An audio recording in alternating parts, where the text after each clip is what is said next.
Europe 1. Il est 8h17 et ce matin, vous recevez Bernard Poirette, Christian Saint-Etienne, économiste au Conservatoire national des arts et métiers. Monsieur Saint-Etienne, bonjour. Bonjour. Le Premier ministre Édouard Philippe, qui est quelqu'un qui parle assez carré, l'a dit et redit encore il n'y a pas si longtemps, en matière économique, le pire est devant nous, même quand nous serons sortis de la pandémie. Est-ce que vous le confirmez? Est-ce que vous pouvez nous donner une image un peu précise de ce qui nous attend au niveau de la France, en tout cas? Effectivement, ça va tanguer. Si vous prenez par exemple la production nationale, ce qu'on appelle le PIB, le produit intérieur brut, si vous imaginez qu'il est à 100 l'année dernière, en 2019, actuellement la communauté des économistes et des prévisionnistes prévoit 92 cette année, c'est-à-dire une chute de 8%. C'est la chute la plus importante jamais enregistrée depuis la Deuxième Guerre mondiale. Mais surtout, le rebond n'est que moyennement significatif, c'est-à-dire que en 2021, on n'est pas revenu à 100, on est à 96 et on tend vers on devrait retrouver ou s'approcher du niveau de 2019 en 2022, c'est-à-dire 3 ans plus tard. Donc, monsieur Saint-Etienne, c'est un trop significatif. Si je vous entends bien, ça veut dire à la clé des millions de chômeurs et pas juste du chômage technique, des millions de chômeurs en plus. On va repasser à l'aise la barre des 10% de chômeurs à la fin de l'année. Alors oui, on va repasser la barre des 10%. On peut dire qu'avec l'aide des différents mécanismes en place, le chômage partiel, mais éventuellement la relance de la formation professionnelle, ainsi de suite, ces chiffres sont équivalents à un niveau de chômage et en nombre de chômeurs de l'ordre de 1 million de plus en structurel, c'est-à-dire que on passe en catégorie A de Pôle emploi d'un peu plus de 3 millions à un peu plus de 4 millions. On peut arriver à 4 millions et demi, oui. Alors je précise que la catégorie A, ce sont des gens qui cherchent du travail à temps plein et n'ont absolument aucune activité professionnelle. Et je rappelle que les États-Unis, en 3 mois seulement, sont passés de 3 à 15% de chômeurs, ce qui est absolument hallucinant. Alors, comment faire face ? Parce qu'ils n'ont pas mis en place le chômage partiel. Absolument, ils n'ont pas mis en place le chômage partiel. Et à propos justement de chiffres du chômage, que pensez-vous, Christian Saint-Etienne, des chiffres sidérants qui ont été donnés par l'INSEE tout récemment? Il y a eu baisse du taux de chômage là au mois de mars, moins 0,3%. Mais c'est une baisse en trompe-l'œil. En fait, c'est parce que les gens n'ont pas pu chercher de boulot, on est bien d'accord? Oui, non, mais c'est parce que on avait eu une année 2019 ascendante. Oui. C'est comme une reprise coupée dans son envol. Donc, si vous rapprochez le premier trimestre 2020 au premier trimestre 2019 ou même au 4e trimestre 2019, vous avez une baisse du taux de chômage parce que ceux qui ont arrêté de travailler à partir de mi-mars ont été enregistrés en chômage partiel.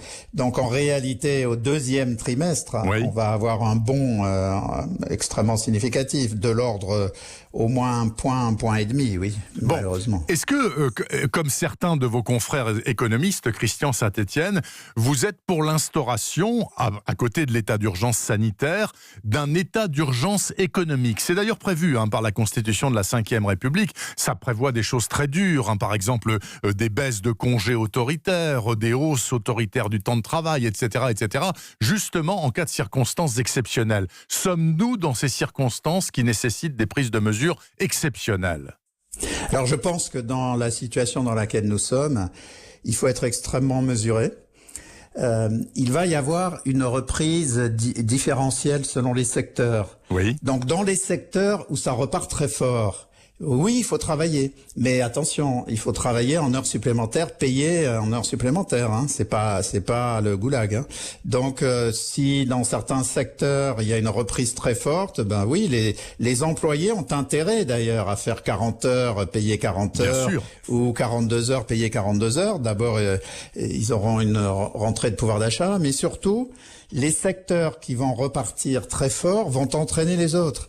C'était Alfred Sauvy qui avait beaucoup analysé la crise des années 30, qui après il a écrit un nombre considérable de livres, et après une vingtaine d'années de travaux, il avait dit finalement ce qui reste une des idées les plus puissantes pour comprendre la dynamique du marché du travail. Il avait dit: le travail des uns fait le travail des autres. Oui. Donc il faut surtout que les gens qui ont beaucoup d'activités répondent à cette activité. Il faut surtout pas qu'ils se bloquent. Il faut faire des heures supplémentaires, il faut embaucher dans les secteurs où ça marche, et puis progressivement ça tirera hors du trou les autres secteurs en difficulté, particulièrement le tourisme, la restauration, donc un secteur qui emploie 10% de la population active, ce qui est absolument colossal. Et puis même les autres secteurs de la consommation, il faut que partout où il y a de l'activité, les gens travaillent. Est-ce qu'il vous semble, Christian Saint-Étienne, je pense à un secteur économique en particulier qui est crucifié depuis 3 mois, qui est le secteur de l'aérien, les avions, les compagnies aériennes. Est-ce que tous survivront? Non, certainement pas, on est bien d'accord. Alors, oui, mais vous posez néanmoins là, on passe de l'économique au stratégique. D'abord, c'est un secteur majeur. Vous savez que nous sommes malheureusement largement désindustrialisés dans les 20 dernières années, ce qui a été une erreur de politique économique et stratégique absolument majeure. Mais donc nous avons 5 ou 6 secteurs d'excellence qui nous restent, dont l'aéronautique. Donc il faut impérativement que l'on reste puissant dans ce domaine. C'est un domaine de souveraineté. Les Chinois et les Américains investissent massivement. Oui. En Europe, c'est la France qui, avec l'Angleterre et l'Allemagne, mais la France est en pointe dans l'aéronautique et l'astronautique. Donc il faut impérativement que nous restons forts dans ce domaine. Et c'est pour ça d'ailleurs que, comme je pense que le monde va être de plus en plus dangereux, il faudrait saisir la situation dans laquelle nous sommes pour faire même des commandes d'avions militaires pour maintenir le niveau d'activité avant que l'aviation civile ne reprenne.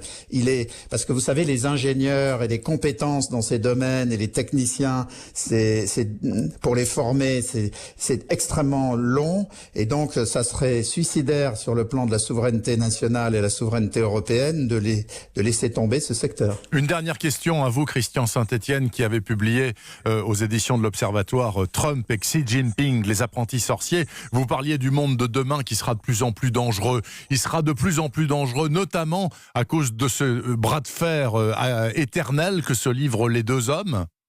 Oui, c'est absolument clé. Ce qui se joue sous nos yeux, c'est un conflit pour la domination du monde.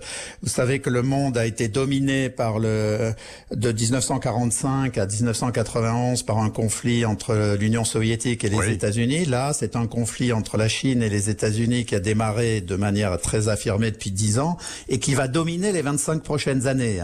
Et donc, on sera dans un camp ou dans l'autre. C'est d'ailleurs là qu'il faut absolument qu'on fasse un effort au niveau européen pour faire naître un noyau dur de puissance pour éviter d'être écrasé par ce choc entre la Chine et les États-Unis. La somme des productions de ces deux pays, c'est 40% de la production mondiale, mais leur effort militaire, c'est 55% de l'effort militaire mondial.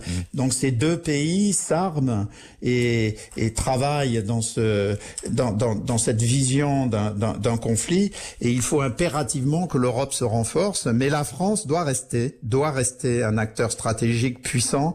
Et si vous parliez d'un état d'urgence, il faut surtout pas aller dans un système de type goulag. En revanche, il faut que l'État soit stratège et qu'il investisse de manière extrêmement déterminée dans le numérique, la robotique, l'aéronautique, dans tous ces secteurs d'avenir. Merci beaucoup, Christian Saint-Étienne, professeur d'économie au Conservatoire national des arts et métiers. Bon dimanche à vous, monsieur Saint-Étienne.